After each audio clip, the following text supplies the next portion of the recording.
Law Enforcement Targets was brought to me by a family friend. It's a business developed by a founder who was asked to serve his friends in creating targets for shooting practice. Paper targets, metal targets, polypropylene targets, three-dimensional human targets for special ops training, etc.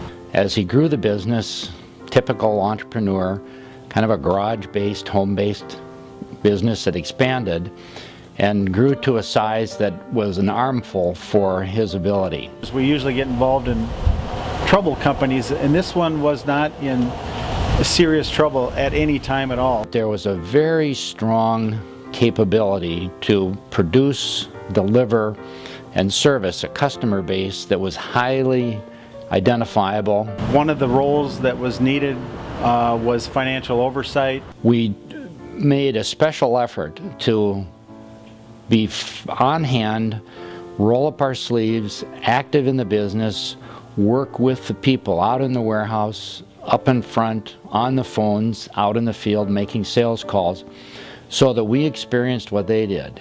Busting at the seams was growing rather rapidly and really needed capital.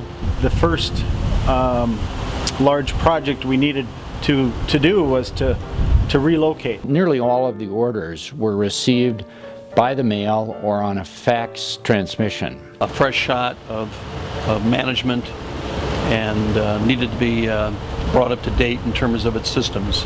And the website in a major way to help accommodate increased sales and growth of the business. And it's with that hands-on involvement that we can move from being a distant owner to someone who understands, to someone who is committed and can effectively lead change and improvement in how a healthy business can become an even stronger performer.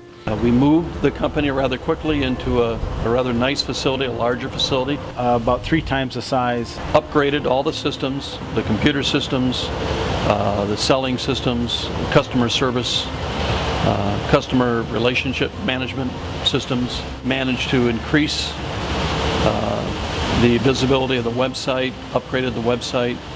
Spent a lot of time just preparing the company for additional growth. We shifted nearly 40% of our inbound transactions to an online ordering and payment system. And it paid off. The company grew very well, did extraordinarily well in the next 3.5 years.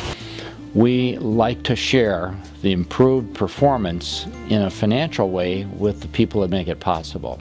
We had instituted an all-employee cash flow bonus. So we had a reserve to distribute at the end of the year, and we had some fun doing that. We had a very, very solid year, and I had to go to 2 banks to get enough $100 bills to pass out to the employees. Our president, our partner at Platinum, Tom Mahonen, went to the bank and got a big stack of $100 bills. And we distributed the incentive in $100 bills to the 15 employees that were present, and what a fun thing that was. $1,200 per employee for the 4th quarter. And the smiles and the high fives, and it was a good time because the money arrived at about Christmas, and I think it went to good use. It was a fun moment to count out 1,200s to each one of those employees and hand it to them and shake their hand and say, thank you, you've been part of something special. A strategic player within the industry came to us and wanted to purchase the company. They made us an offer we couldn't refuse. We ended up selling the company in December of 2010. It's a nice success story.